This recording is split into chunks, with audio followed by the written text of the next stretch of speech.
Well, then without further ado, thanks again for joining everybody. Quick introduction on my end. My name is Christopher Black with CircleCI, and joining me is Kostov, a developer advocate with Postman. And in our webinar today, we're going to talk a little bit about CircleCI, we're going to talk a little bit about Orbs. More importantly, we're going to talk about a really interesting technology called Postman, and Kostov is going to walk us through. And specifically, we're going to talk about the integration between CircleCI and Postman, using a technology, using a feature on CircleCI called Orbs. High-level overview of the agenda. So we're going to spend a few minutes talking about Orbs, what the heck are Orbs, and why should you care? But we're going to spend most of the time talking about Postman. We're going to do a high-level product overview, a couple of use cases, and then Kostov is going to walk us through a live demo. And I guess more elaborate introduction on my end. Again, Christopher Black, CircleCI. I've been here for about 3.5 years, which some might say is a lifetime in this industry, but I absolutely love the company. I love the technology. I've been a solutions engineer now for about a year and a half. So I kind of get the best of both sales and engineering. But the first 2 years I was here at Circle, I was on the SRE team. So my background is predominantly ops, infrastructure, DevOpsy sort of stuff. And then Kostov, if you want to introduce yourself. Yep, thanks, Chris. Assuming I'm still audible. Yeah, so I am from the developer relations team at Postman. And I have been with Postman for 10 months, which is not a lifetime, like Chris said. So I have been in and around the whole technology spectrum, kind of, you can say full stack everything sort of, and been in and around DevRel for quite some time. And so one of the things that I wanted to also focus today is kind of just why you would use Postman in an API testing scenario and the parts that are relevant to CircleCI specifically. What else? So I think that's enough introduction for me. Do you want to carry on with the next steps? The next slide. And then real quick, everybody joining us also is Morgan Hennessy on our marketing team. And shout out to her for helping us organize this webinar and take care of logistics and whatnot. All right, the good stuff. Orbs. I assume most of you are CircleCI users. I hope some of you are familiar with this feature. And in my opinion, it's probably one of the coolest features we've released in the past couple of months or so. So Orbs are, well, effectively shareable pieces of CircleCI configuration, shareable templatized pieces of CircleCI configuration that you can share with end projects. And one of the product managers here at Circle said that Orbs conceptually, you can think of them as like a package manager for CircleCI configuration. Now, this is immensely valuable for any number of reasons.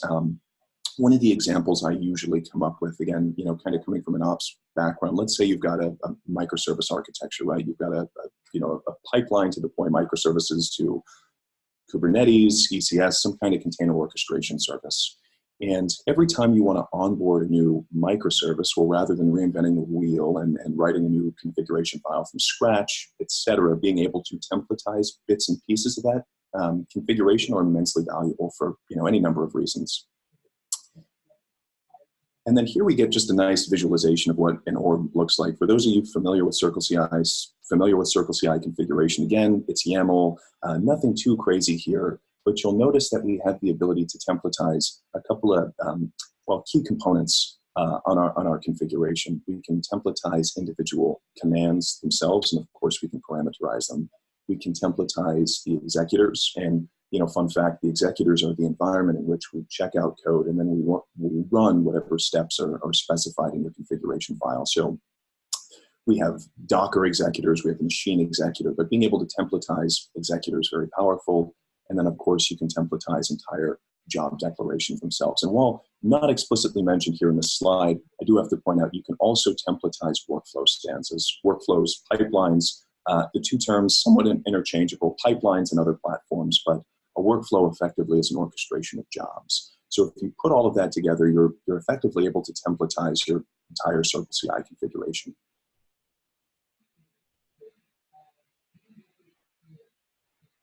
And then here's just a couple of links. I believe the PowerPoint presentation that we're using throughout the course of this webinar will be made public, but there's a lot of really good resources here. And then on the next slide, I think I missed a slide. I did miss a slide. So another really important feature, or another thing to consider with Orbs is that Orbs help us facilitate what you can think of as integrations. We're not a plugin based architecture, and in fact, that's a big part of our philosophy here at CircleCI. No plugins. CircleCI works right out of the box. And oftentimes in my role, people ask, well, does CircleCI integrate with X? And the answer invariably is, well, if X has an API or a command line tool, et cetera, then we most certainly integrate with X. So rather than reinventing the wheel and writing out a lot of configuration yourself, being able to use partner orbs greatly enhance our ability to integrate with third parties like Postman, for example. And you see a couple of really awesome technologies here. These are all of our technology partners. And what this means is that all of these logos you see here, these companies have written their own, they've authored their own orbs for use on the platform. And then and I think, Kostov, I turn it over to you now. Thanks again. So I'll just start a bit about Postman, and this is something that I keep on telling a lot. And this is something that I encounter a lot because when Postman started back in 2012, initially when it was released, it was a Chrome extension. And for the longest time, it was known as the Chrome extension that helps you send HTTP requests. So that's still there. That's kind of the core of what Postman is, for you to debug and send HTTP requests to any API or any HTTP-based service that you're building. But over the years, it's kind of evolved to a part where it kind of covers everything that is possible in an API development phase. So if you think of where CircleCI and Postman kind of fit together is, if you, again, bringing back one of my favorite topics as well, if you're talking of microservices, or if you're working with any service-oriented architecture, you would need to design those APIs and kind of collaborate on them together so that, the design phase of it or the testing of those APIs kind of happen seamlessly. And Postman today is a tool which covers all of these stages. I'll talk more about that. But at the fundamental level, it's not just a REST client anymore. You can do a lot more with that. And part of the things that you can do with it is something that enables the CircleCI integration. So we'll come to that. Can you go to the next slide, please? So like I mentioned, covering every stage of the API development lifecycle. So it starts kind of from the designing and mocking of an API. So just like if you write your APIs in, let's say, Open API format or RAML. In fact, Postman is now coming up with a way to have Open API schemas directly in Postman. But till then, we had the collections. So kind of designing that, writing your tests. You can actually write tests in each of your requests to assert on the response that you receive. And that forms the basis of every kind of automation that you will do on top of Postman. And then we have a documentation service, which is directly connected to the HTTP requests and the collections that you build in Postman. And that kind of keeps fresh every time you update a collection. And then you can perform monitoring, which is running those collections. Come to that. And you can also publish your public documentation or the whole collection itself. So kind of starting everything from the design phase to testing to documenting it, monitoring and publishing of the API is something that you can do with Postman today. And today we're releasing out another major version of changes. So a lot of interesting features upcoming, which some of you might have already received if you have Postman installed. So that's kind of what Postman does at a higher level. But the cream of it, next slide, please, is that you are able to kind of start with this concept of collections, which, let's say, if you just use Postman to send HTTP requests by hand, like each time you type a request and you send it over, you can group them into these collections, which are called collections. Funnily, I kind of run out of names to describe collections. Like, is it a group or collection? It's a collection. So it's kind of the entity which contains all of your HTTP requests together, and you can organize them in a collection. You can create folders, subfolders, and just lay it out the way you want. And everything that you build in Postman kind of starts with a good collection, because a collection is what you can then run. I'll come to that. The documentation that I talked of is generated from your collection data. The monitor thing that you would want to execute uses a collection. So everything kind of ties down for you to have a good collection. And what you see in the screenshot, it's just the left side of the Postman app, which has the sidebar for collections. So these are all the different collections that were in my workspace. So more about that in a while. It will kind of tie together as I talk of the rest. Yeah, but real quick question. Just tell me or tell us really, just, is there potentially a logical grouping of entities within a collection and what that looks like? Yeah, pretty interesting question. So the logical grouping is something that you can decide yourself. What Postman lets you do is organize the requests in subfolders. So you can have requests at a collection level, or you can create subfolders and organize in them. So logical grouping kind of comes up. Let's say you have an API which has multiple endpoints and nested endpoints. So if you have, let's say, a /auth something, so you might create an authentication folder, as in just name it whatever you want. So the folders can be named in a very nice way, and the request structure that you put in it follows. So I'll demo this when I show the Postman app, so just to make sure that I kind of tie that up.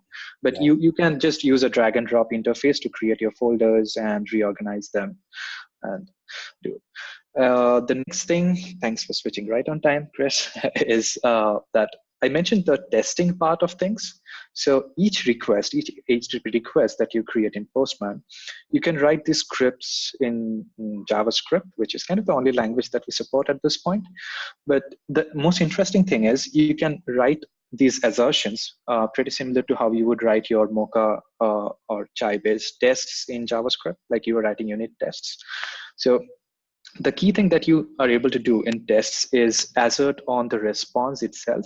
So you can assert on the response structure, on the response status code, headers, everything, which means you can create these requests, which you can save into a collection. And these requests can test for the response data that you are getting. So if you are testing an API, and this kind of forms the fundamental part of testing in Postman, that if you are sending requests to an endpoint, you want to make sure that a certain data exists, or the API is responding with the right structure. And you can, once you have these tests in place, every time you send that request, these tests are run as part of that execution itself.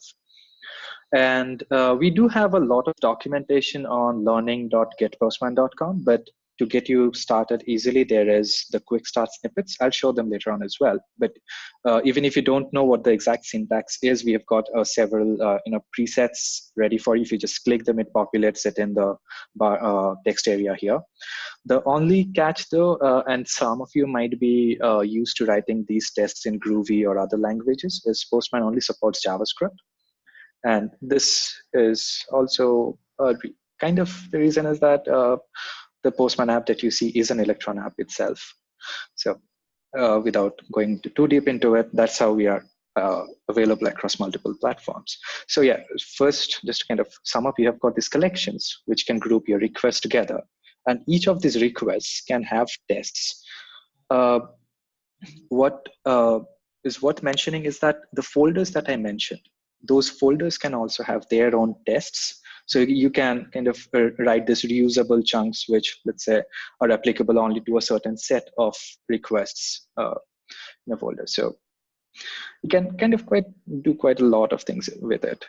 And what you see on the screenshot here, I'm not sure if it's pretty visible, but there's between line 17 and 20, it's a test that is checking whether a particular data type is a number, a particular property in the response, assuming it's a JSON response, is a number, another one is a string, and so on. So you can assert on a lot of these properties. And as you write these tests, and just think of it as if you're writing a test suite, if you have a good test suite, then you can run it again and again. And that is what you would want to put on a CI system, so that every time you do some changes to your code, you run them and you make sure that your code is okay. So with Postman, you can do the same for your services and for your APIs. And I'll show you how that running of things looks like right next. And one of the slightly lesser known things about Postman is that there is also this Postman API, which you can access at api.getpostman.com. And this API lets you programmatically access everything that you can create within Postman. So I mentioned collections. There are also environments, which for Postman is a set of variables and their values that can be shared with people as well. And the reason I'm mentioning it here is when you, let's say, run a collection, or when you're executing a collection in a CI environment, you can either choose to have that collection file in your repository, like you can export it from the Postman app, or you can directly use the Postman API to download the latest copy of the collection, so that you don't have to, store that in your repository. We do have integrations with source control systems like GitHub and all, where you can automatically back up every version or every change to your collections. But if you just want it to be the freshest, and when you're collaborating with your team members, you want to make sure that it's always getting the latest version of your tests when you run it. So that's where the Postman API kind of comes in. And the screenshot shows the get collection aspect of it. So we'll just, I won't go too much in depth for the Postman API, but if anyone has any questions, I'd be happy to answer that later on, because this is another large topic in itself. I'll just skip over to the next one. Yeah, and I just want to point out for the viewers that we're definitely going to save 15 minutes at the end for Q&A. Yeah. I was going to make kind of a joke that, think about the level of abstraction we're dealing with. We're using an API to test APIs. And APIs, yes. That's actually one of my favorites as well. It's really interesting though, right? Yeah. And then you can actually take that abstraction another level, given that in CircleCI, you can actually trigger a workflow through the CircleCI API. So imagine you can trigger a CircleCI workflow using Postman, which can pull a collection from the Postman API and run it. So yeah, you can kind of go in that abstraction loop completely. That's awesome. Yeah. So one of the questions that we often get is that, why would I use a collection? Well, first, you're reusing your requests. So if you share a collection with someone, they get a set of all the requests and everything that you have set in there, including the descriptions, the tests, the variables that you have set, which come in curly braces in Postman. And then the other thing that Postman lets you do is the ability to trigger these requests without having to open each request and click send. So let's say you are testing an API, you have got maybe 100 test cases in there, like 100 requests which trigger a service, as in which go and hit a service. If you're trying to do that manually, you would have to open each request and hit the send button, look at the tests to make sure if it's okay, or you can directly run that collection. So running a collection is equivalent to as in it's executing that collection, where Postman will go top down and keep on triggering every request one after the other till it's done. And that way, once you share your collection with someone, you're not just sharing a set of API, let's say entries or HTTP requests, but you're sharing an executable format of that API. So if you write a collection, so if you write a collection which either mirrors your API, so if you're using it for documentation, say, you're documenting a particular API with Postman, you can also add tests in each of those requests. So whoever takes it from you, and we have this thing called Run in Postman button, which lets you sort of publish a collection in a way that you can embed this button on any HTML page that you have. And once someone goes on that page, clicks that button, it will directly import the collection in their Postman app. So you can share your collections publicly as well. And whoever has that, they will be able to execute those collections in their Postman app, or the monitors thing that I mentioned, which is the difference between monitors and running in the app is that monitors are for triggering a scheduled run. So let's say you want a particular test to run every hour or every day or once a week or so on. You can set those in Postman as well. But today I won't go much in depth for of the monitors. Our focus instead is on the CLI command, as in the command line runner for Postman collections, which is called Newman, which is again a Seinfeld reference here. Again, not going too deep into it. So what Newman lets you do is the same way that you would run a collection in the Postman app, you can run those collections headlessly in a command line environment. And this becomes the primary tool for integrations into any CI system. So if you have a build system that you need to run, you can use Newman and execute a collection. Can you go to the next slide? Of course. Yeah. So this is kind of a fancy, this is just my terminal showing a screenshot. So if you look at the screenshot, it just says Newman run and it points to a local file. And that local file here is the collection that has been exported from the Postman app. So every collection that you have, you can export it. There is a proper schema, a JSON schema that for Postman uses to mark all these collections. And Newman internally uses that same runtime that the Postman app uses to run a collection. So the execution is exactly the same. The difference is Newman can create reports in the CLI. The screenshot that you see is the default reporting. It's the bare minimum Newman run. It takes a lot more arguments, does a lot of other things. But at the bare minimum, you need to pass it a collection file. If you have an environment that you want to associate with your collection run, and where this becomes useful is, let's say you have a variable for an API key for the requests that you're sending. And so just like Chris and I were talking last day, how you would actually change it when you do the run. So you can have different environments, each with their own values. So when you share your collection with someone, as long as they have an environment, they can edit their own values in the environment and maybe add their own API key so that they don't have to share confidential information across. So Newman can do all of this. By default, it outputs to std out, which is what you see in the CLI output. In this particular test, which is what I'll also use to demo the CircleCI integration in a while. So this particular one just has one request called hello world, as simple as it can get. And it uses the service that Postman hosts called postman-echo.com, which also you can use outside Postman as well to test, if this is, for me, postman-echo.com is the new checking for if my internet's working or not. So I just at times hit it and just make sure that the result goes back. So what it does is it gives you just basic get and post endpoints, and that is what we use a lot to just demonstrate product features. So if you just send a payload to it, it will echo back whatever you send it. So that way we can also write tests. So this particular example. Quick question. So Postman Echo, you could use, let's just say I was building a super lightweight like HTTP client. I could run some basic tests against Postman Echo. Yeah, it's a public service that we maintain, and that's mostly because it helps us test what we do. What this request does, if you look at this small 3 checks, it just says status code. It checks for status code. It checks for the data structure of the response, and also for the message. I'll show it in detail later on.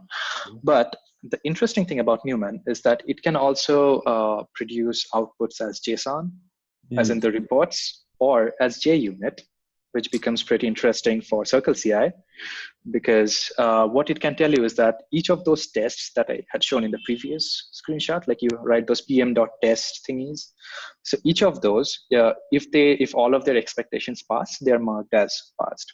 So with the JUnit style report for Newman, which is an XML report in itself, you can connect it with Circle's test summary, as in you can use the test results, and that way Circle will be able to show how many of your API tests, as in how many of your Newman tests have passed or failed. So it kind of, that's the beauty of Newman. And one of the very interesting things, and this is for any of you who's a node developer or kind of works around it, is Newman is also a library that if you are building some, like your application, and you want to integrate some of these in your app, you can just use the library directly. But we won't go into the library. I'm just scoping it down. We'll just focus on the command line aspect of Newman. So where this becomes useful, just to kind of give you a use case, is let's say you're building a microservice. You are maybe the service owner. So you start designing your APIs. You have a collection for how the API should look. And your consumers, as in the service consumers, maybe they want to make sure that the assertion, how they expect your API to behave, as in what is called as contract tests for the consumers. They might be writing these contracts as collections in Postman, each of which has requests with tests in them. And once they share it with you, you can run them as part of your CI pipeline. So each time you make some change, you want to make sure that all of your tests are in place. Or you might have some release checks when you are pushing a release out, and assuming that's going through a build pipeline, you can run Newman use Newman to run that collection and check for that environment. Check for that response to make sure everything's all right. And so you can kind of do a lot. I'm just trying to focus on the basics of what Newman can do. But once again, what I love saying, everything starts with a good collection in Postman. If you have a well-defined collection, it's like writing a good test suite. If you have that, you can run all, as in the tests and everything would start making sense. So can you move to the next slide, please? Of course.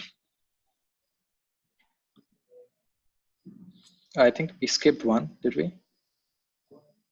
Yeah. Yeah. We also publish a Docker image for Newman, which is kind of something. If you have a Docker-based system, you can use that image and run it so that you don't have to set up everything. One thing I forgot to mention though is Newman. I mentioned Node.js. So Newman itself is a Node.js based application, and you install it using npm as the package registry, and it gets installed in your system. Now, if you're setting this up, typically so far in CircleCI, if you had to set up a Newman run, you would have to use that Docker image, just make sure everything is in place, and then pass the parameters to it. And that's where the Newman orb for CircleCI becomes very useful, because we have already set those things up to make sure that it has the proper Newman version, it pulls in the right image, your configuration options kind of become simpler. So the whole setup process becomes very simple. And I mentioned the Postman API. So if you have your collections exported and saved as part of a repository, good. You can check out as a step in CircleCI and run that using the local file, or you can directly use the Postman API. And when you mentioned templates, Chris, it's called templates, right? In the configuration, they are called templates, isn't it? Orbs. No, so the orbs having the parameters, sorry, not templates, yeah. Oh, yeah, you could think of them as templates, exactly. Yeah. So you can also use the Postman API to fetch these collections at runtime when it's actually building in CircleCI. So that we just pass it the collection ID and your API key, which you can kind of pass as environment variables in CircleCI itself, but depending on how you want to set up. So this whole thing, the orb simplifies how that configuration looks like, because at the bare minimum, can you move to the next slide? What you see on the right-hand side is the bare minimum configuration you need to execute a test. So in this case, the orb that is published is named Postman/Newman. The version that we have right now is 0.0.2, which is kind of going to go through a few upgrades. So if you have any feature requests, feel free to let us know. The executor that it uses is Newman Postman Docker, Postman-Newman Docker, which pulls in the underlying Docker images, make sure everything's set up.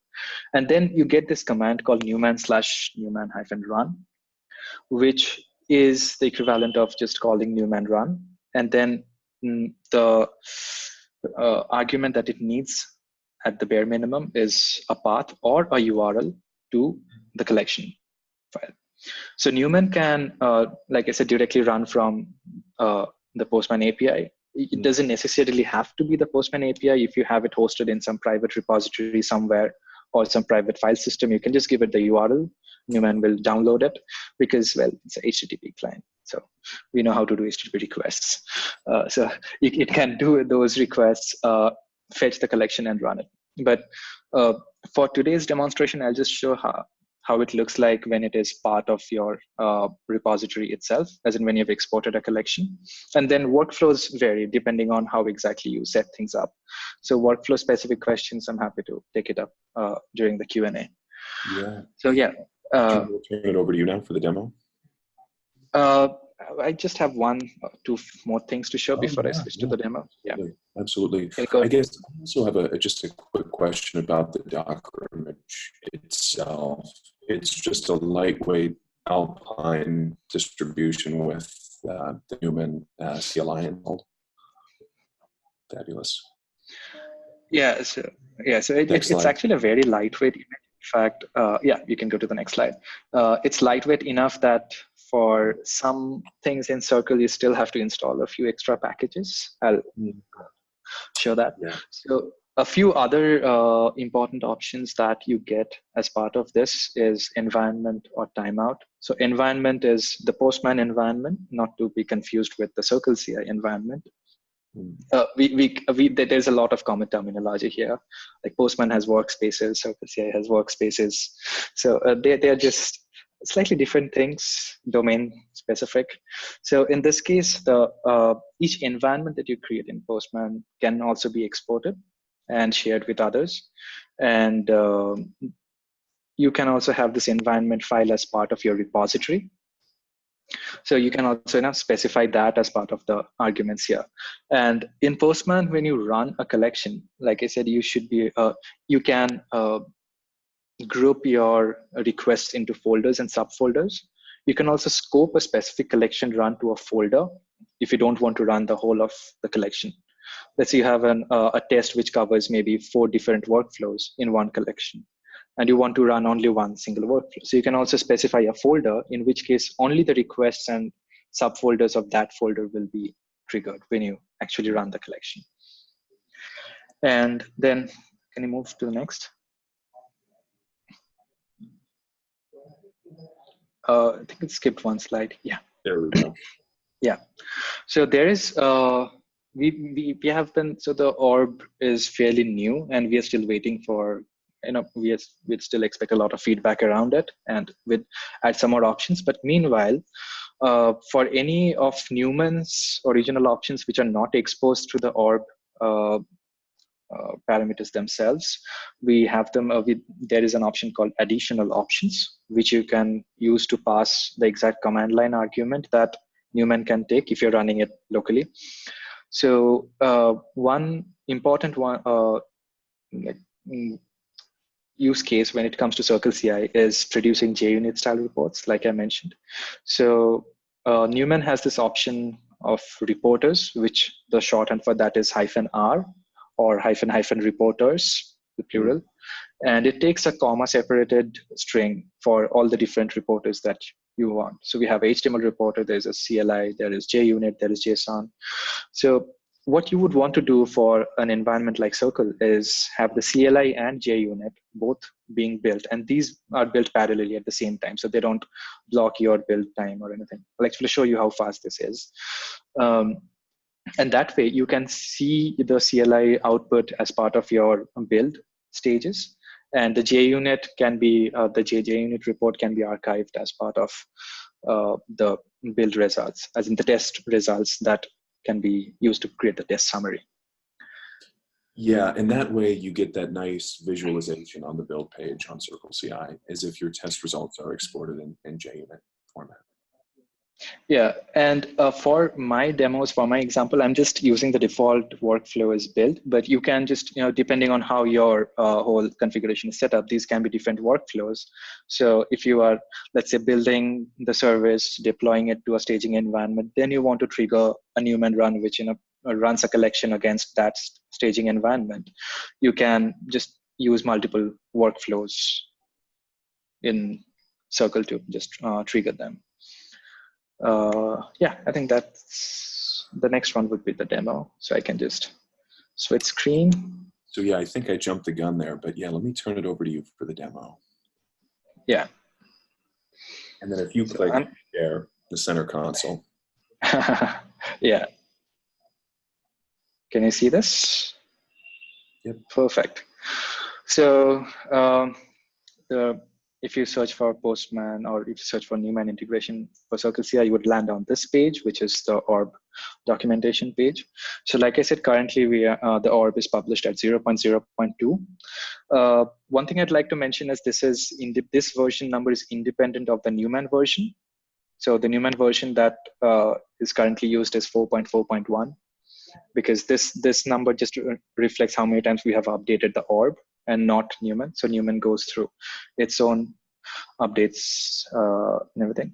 So yeah, you can set things up. What I wanted to show is,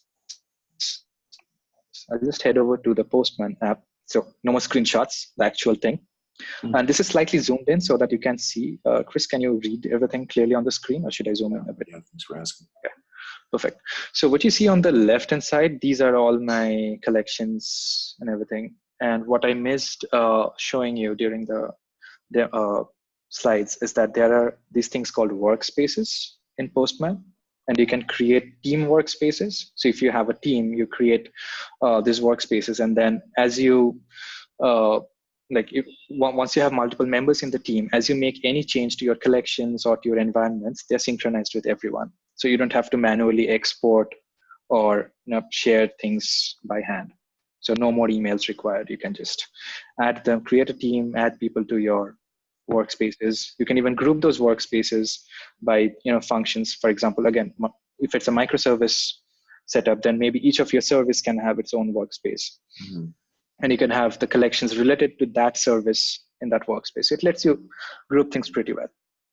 But then back to my Hello World example, these are all these collections. And if I let's see, I'll open another one. So I mentioned folders, right? So this is one collection where I have multiple folders nested and so on. This is still work in progress. You can see how everything is grouped together. And you can give very nice names to your folders, depending on how you want to structure them. But the request at hand is this Hello World thing. What it is doing is it's a post request. This is the URL field, and this is the send option here.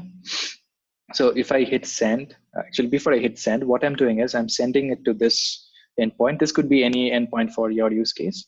I am sending a JSON body which says message hello world. So what the echo service does, I'll just bring this up. If I hit send here manually, it just sends back all the headers and everything that it sent. But then one of the things of this echo service, and this is just for this example, your API might respond differently depending on what the API responses are. So the Postman echo service returns whatever you specify in the message body in the data itself, if it detects that it's a JSON object. So prime way for me to show you how this things look like. And I mentioned tests. So the screenshots that you saw, these are this is a way that you would actually write the tests in Postman. And like I mentioned, the quick start snippets you see on the right hand side, you can just place a cursor, click on it. Oh, that looked ugly. Sorry. So if you just want to know how to get a global variable, it will populate it for you. So you can just get a pretty good quick start. Now, a few key things about the tests here is that there is the pm.api, which is part of this sandbox itself. So the pm.test is very similar to how you would write a test if you're creating in Mocha, everything. And this, the first argument that you pass to it as a string forms the name of your test. And inside that test, you can build multiple assertions. So I mentioned that you can assert on response, which is the primary reason you would write these tests. So we have some shorthands for asserting on response structures and response headers. So the pm.response.2b success is just a shorthand of saying that expect that the status code returned is HTTP 200, which is what you also see here. So these are just some shorthands. I'll just scooch over to the last test that I have in here, because this shows the pm.expect API, which is the underlying test assertion thing. So pm.expect is, it exposes Chai-based interface to you. So if you are familiar with how you would write tests in Chai, using JavaScript. It's the same. So pm.expect, in this case, I'm saying that in my JSON data, which I have gotten from my response, so the pm.response.json gives me the object parsing it as JSON. And what I say is that I want to see that my JSON data in that data.message, which is data.message, to equal hello world. So this performs a deep equal, so it makes sure that it's a right data type and the right data in there. And when I run this, and also I have another test, slightly more complicated, but this tests for the JSON as the schema of the response. So this is using AJV internally, which is a library that the Postman sandbox ships with. So it comes with some libraries like Lodash, AJV, and Cheerio, and all. So you can do a lot of your stuff without writing a lot of extra code. So yeah, back to our main part. So I have 3 tests written here, the pm.test, and so you see 3 pm.tests. And when I run this request, in the test results, I see there are 3 pass things. Now, it's always happy to see something which is green. So let's say what would happen if I removed just even a string there. So I removed the exclamation from the end and I hit send. It tells me that, well, I wanted to ensure valid message and I expected hello world with an exclamation, but I expected hello world without an exclamation, but I got with an exclamation. So just to show you how failure looks like, that's deeply philosophical, but back to the point. So what I want to do now, let's say if once I have this collection set up, I can export it from here. So this little 3 dots thing at the end, if you click it and you hit export, you can export this as the JSON that I was talking of. So I already have it exported, so I won't export it again. I'll show you that. And similarly, I'm not using any environments for this demo, but you could also create multiple environments here. And for each of those environments, you can also download them. So if you download any of these environments, you'll get the same JSON structure. Now, what I have done is I have taken the exported thing here, and I'll just switch over to my command line where I have them in my tests directory. This is the exact collection that has been exported from there. So with Newman, what I can do is I have Newman installed. If you don't have Newman installed, you just have to install it at this stage. I'll just point it to my local directory and I hit run, and it actually executes the request and gives me a response accordingly. Now, what I would do in this case is have CircleCI run these tests for me. So each time I push. So in this particular folder, just head over to my thing now. So I have my, sorry about that. I have my CircleCI configuration, which is just using the same repository. And the first step I have mentioned is I'm using the Newman run command. So same, the Newman orb, the executor, and the command. And in that, I have passed the collection as the local file because I'm not using the Postman API here.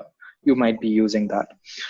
And one interesting thing, I mentioned the JUnit style report. And this is something that we'd have to do for the time being because the Newman Docker image is so lightweight that it does not have these packages, which you need in Circle if you are saving test results, because Circle needs to upload them to the storage systems. And just take a note of this. You just have to make sure that you're installing the CS certificates in OpenSSL. And these are cached, so they get installed fairly quickly. So this does not add to your build time, but Newman produces a report in a Newman subdirectory by default. The Newman subdirectory just contains one XML file per run. So what I'm doing in the next step is copying them over to a new directory because I want my test results to also show that it's a Newman test, because you might have Maven, you might have RSpec, and all of these tests there as well, as all of those results. And then I'm also storing the test results and the artifacts. And Chris, if you want to mention anything relevant here right now. Yeah. So storing the test results fairly straightforward. And again, to get that nice visualization on the build page in the UI, you do have to export it or save them, excuse me, as JUnit. But one Yeah. thing, by explicitly storing artifacts as opposed to storing test results, using CircleCI's API, of course, you'll have an API key and whatnot. You could effectively curl in those you can pull those artifacts at a later date. You can store them for posterity. You can share them with, maybe, folks on a QA team, et cetera, rather than them having to context switch and go to the build page on CircleCI. And you'll notice both that the syntax for both store test results as well as store artifacts, very, very simple. It's just 2 lines in your config file, and you're just specifying a directory path. Yep. And I'm honestly amazed at how simple this is to set up. Like, having worked in build systems all my life, this just feels like so smooth. Yeah. So, awesome. We like to do that. Yeah. So I'll just show you how it looks like in the CircleCI build pipeline itself. So please don't judge me by this commit messages. I was randomly testing it.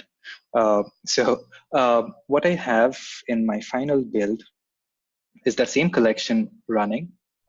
And since I saved it, it tells me, as in I'm saving the test results, right? So the test summary now tells me that your job has 3 tests in Newman, because I created the Newman subdirectory. And again, brilliant architecture, because it just picked the subdirectory name that I put there.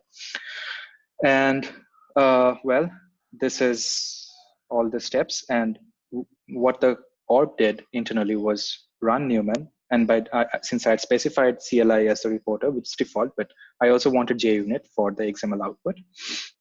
So it's the same output that you saw in my console as well. And then just the dependencies and uploading test results and artifacts. So again, your real life scenario would be way more complicated than this, but this is just to give you a taste of how things can look like.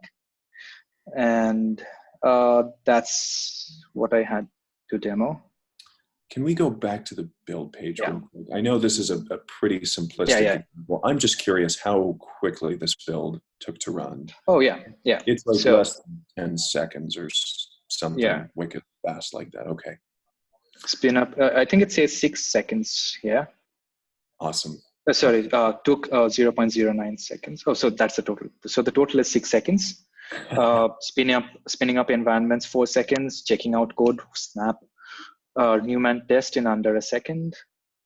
And then the dependencies that I was a bit worried about. We talked about the dependencies, less than a second. Oftentimes when people ask me, at conferences and, on calls with prospective customers and whatnot, and they, well, why CircleCI? I really do. I have to say that just flexibility, scalability, and frankly, easy use are just like immediate things that come to mind. And I was going to make a joke a moment ago about some of your commit messages. If you see some of the commit messages from some of my sample projects, I mean, whoa. Anyway. I actually thought I would just merge, squash them into one commit message that looks nice. But it's like, I need to show failures as well. Yeah. So, well, this is awesome. So, even with the extra dependencies that you need to install for now, and probably in future we can have another, as in the later versions of the Newman Orb probably will fix this for you. But till then, you need to install these dependencies, which, it's not that bad. It's just 2 more lines of code. Yeah. I guess this is the point in which we turn it over to questions from our audience. Yeah, I'll stop my share. Yeah, and then let me share my screen.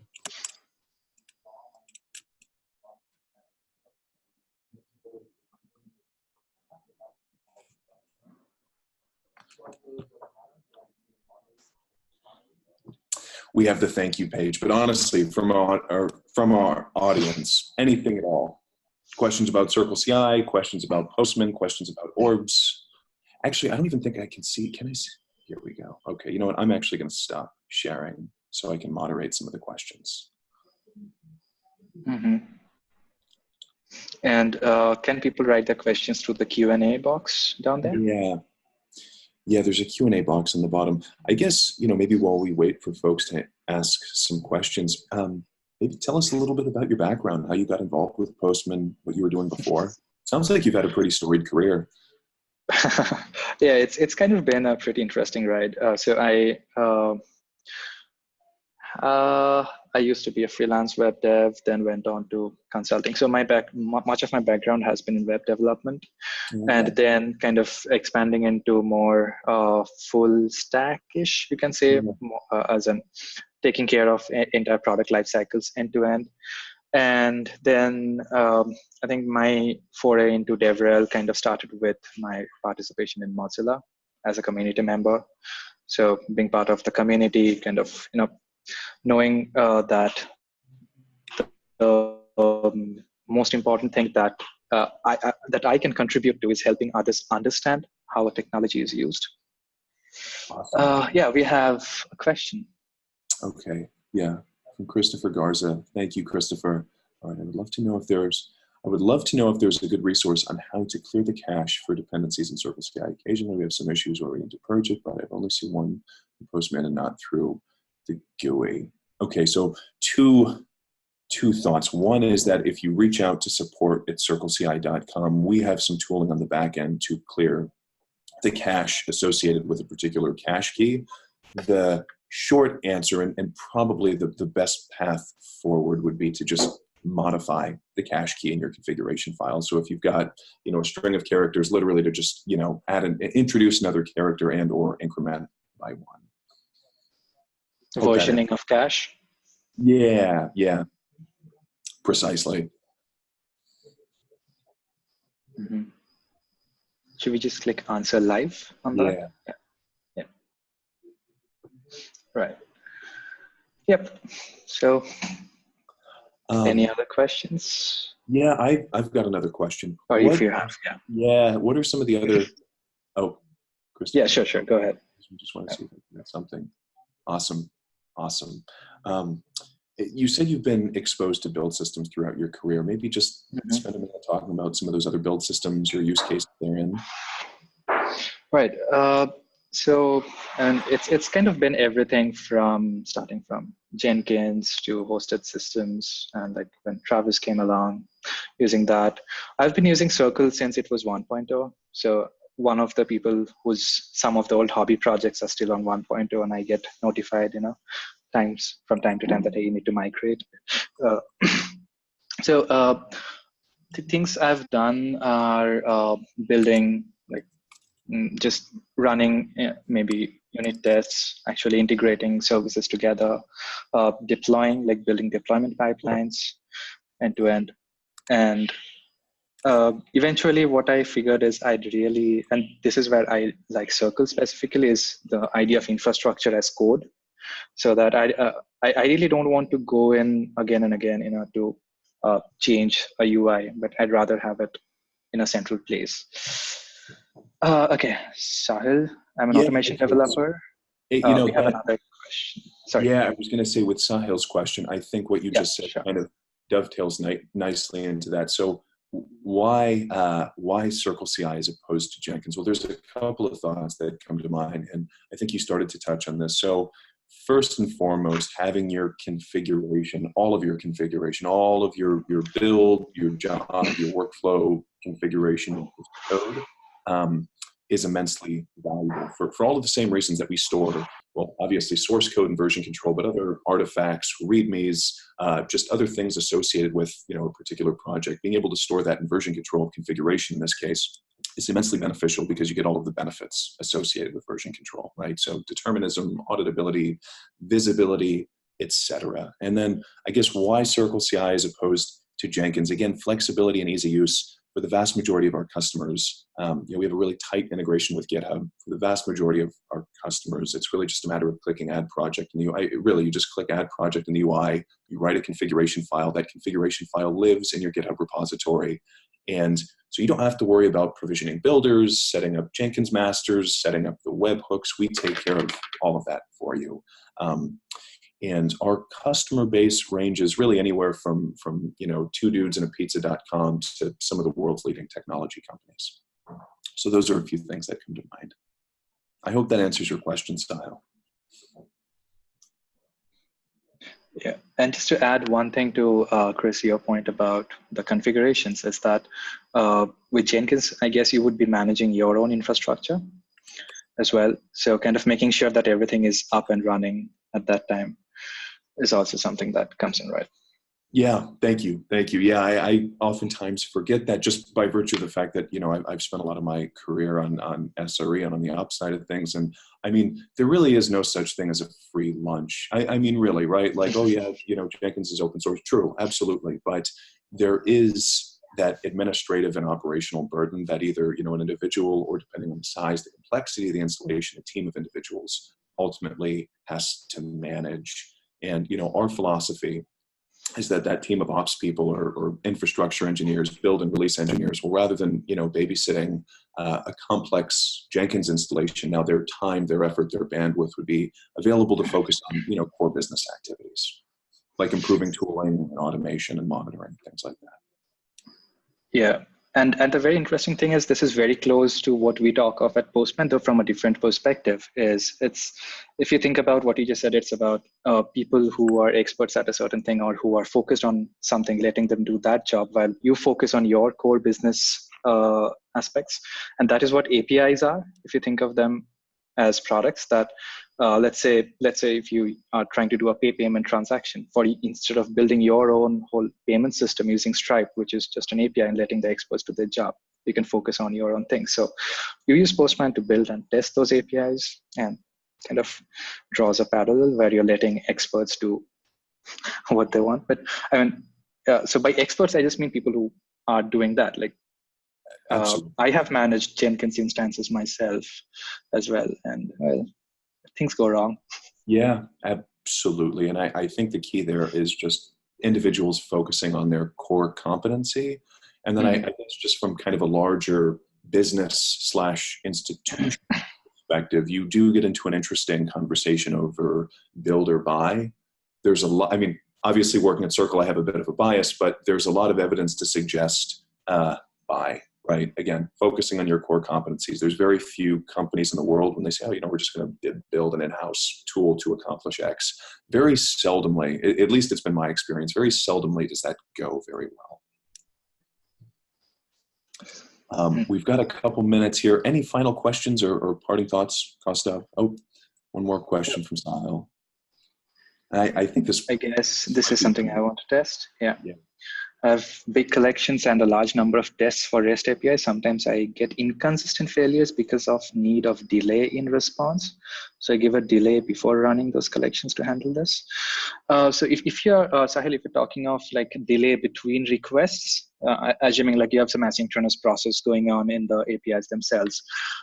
So you can add delay in between requests as part of Newman or even a specific collection run. There is a parameter called delay, which just lets you, so there is something called timeout and there is delay. There's like slight difference between the two when it comes to Newman. Timeout is telling that I want to ensure that my whole collection run finishes within this timeout, otherwise it just bails out.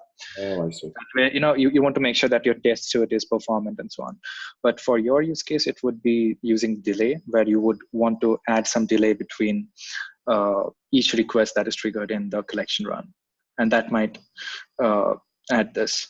But beyond that, it's kind of, if delay is not something that really cuts it, one way of doing it is, let's say if you're waiting for a particular response to come up, you might want to loop on. So in Postman, you can write this thing called postman.setNextRequest as one of the scripts where you can control the execution workflow. That's going in slightly advanced workflow, because I mentioned that collection runs are top down, but actually in your tests or pre-request scripts, you can change the order of execution by setting set next request to another request. So let's say you want to conditionally skip some requests or go back and loop on something. So you might want to just do those. It's kind of a bit specific to how exactly your APIs respond in terms of how they handle their data. So if it's doing some passive thing, it would be likewise. So, yeah. So I guess it's a combination of delay and using set next request. Well said.